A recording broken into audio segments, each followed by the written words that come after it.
Indlela amalungu eqembu le-EFF aqoka ngayo uma kuhlezi iPhalamende yamangaza abaningi kanti abanye yabahlekisa. Kwangokokuqala ngqa kuvivinywa kangaka indlela okugqokwa ngayo iPhalamende.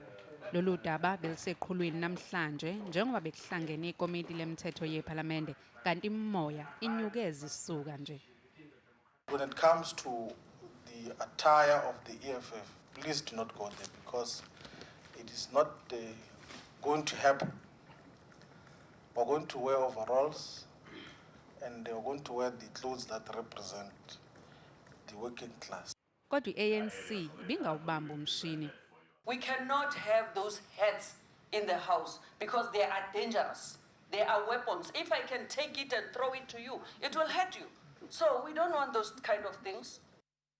Amaqembu aphikisayo ePhalamende athi ngase kube nomphumela ongemuhle ukuthi kube nezimpahla ezithile okuthiwa sigqokwa nhlobo ePhalamende.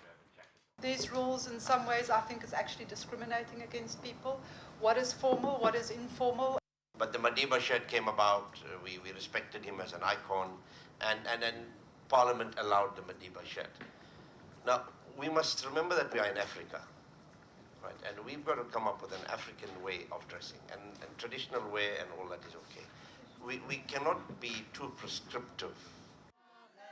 I-EFF ithi izonikela enkantolo nalolu daba uma kunesidingo.